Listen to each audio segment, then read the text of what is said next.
Good morning. It is Monday, January 23rd, 2017. Today I'm going to be presenting the news. I just want to give a quick update on the DeVos hearing. It is very long, so I'm still trying to put together a summary, get you some information on education, her policies, and all that jazz. Hopefully that'll be out tonight or tomorrow. But for right now, I'm just going to be presenting the news. So two lawyers have put together an article for those with family members with special needs or disabilities.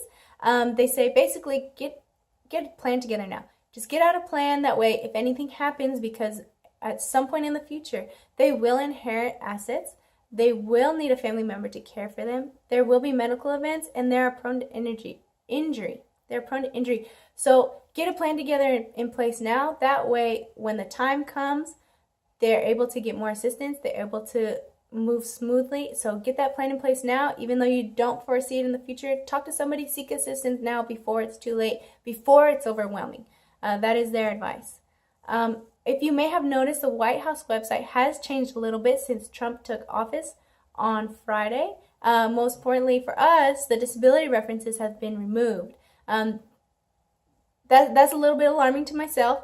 One small point of hope is that Second Lady Karen Pence is focusing her platform on art therapy.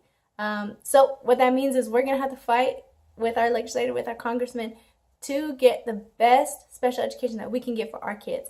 Speaking of that, one mother in Maryland, she had moved from one school district to another, and she found that special education where she had moved to had no data. There was no data on the budget, money spent, if special education was even helping or not. And she was very concerned because her daughter was enrolled in special education. And so she said, thank you to the school district. It's great to attend your meetings and explaining how the system works. And thank you as a new parent in there. I enjoyed that. But I need to see data. Does it work? Where are you spending your money? She wants to know the hard science. That she brought up is disproportionality. Now, the Obama administration did address this, and they have found that a disproportionate amount of minority students are in segregated classrooms, and they face more suspensions and expulsions than non-minority special education students. Another thing about disproportionality, they say if there's a disproportionate number of minorities in special education, then 15% of the federal spending that a school district receives must be spent on early intervention. So I really applaud this mom to going and fighting for her child, and more importantly, fighting for her community. So autistic families are pushing for more special needs friendly businesses. I don't think that this is anything new. I just want to report it. It was in the news. One mom said, just have your doors open. Be understanding of when we come in. Ask questions if you have them, and set some designated hours so that when traffic is low and that we can come in and just have a normal day out. And so I think that's great. That's something that I'm pushing for. I would like to see more special needs family businesses. And really exciting, Chuck E. Cheese is actually offering a sensory Sunday. So 9 to 11, the first Sunday of every month, they'll have a sensory Sunday. And what that means is reduced lighting and noise. They're going to have food and drink, obviously, and games. And then they'll also have trained and caring staff, they say. So here's a picture, a flyer if you haven't seen it yet. Go check out the Chuck E. Cheese near you.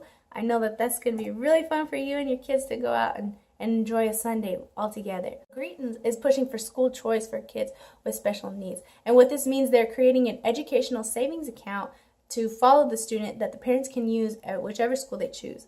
This is kind of in line with what Betsy DeVos has been saying. Other states that use this system are Arizona, Florida, and Mississippi. And Nevada has this, but right now they're under litigation, so it's temporarily suspended. This is good for kids because it helps parents choose the school that they believe is best for them. Some worry that this could just go into special education and then schools will not receive that funding. So far what I've seen in Florida, it's really working. Arizona is working. Haven't heard anything on Mississippi. One really great article I read in Colleen, there are 2 new special education teachers to help parents just be a complete community resource for parents. And what they're doing is they're helping go through the IEPs.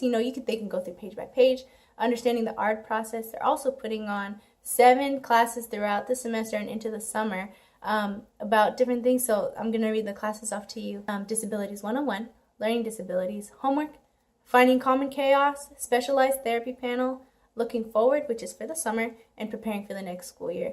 So right now they're going to have a meeting on February 9th from 5 to 7:30 at Manor Middle School in Killeen. So I'm hoping that they'll let us Skype in and we can see, what great things are happening in Killeen, because I know that that is much needed for parents, both English, Spanish, just to have resources. Say, hey, I can help you. I will be a support to you. I know that that means a lot to parents, and I'm hoping to see more good things like this across Texas and across the nation. And lastly, my last article is a really cool doctor's office that has just opened in Miami called Mount Sinai. And it is a special clinic, one-stop shop, they said, for autistic adults. And it has a primary care doctor. It also has specialists.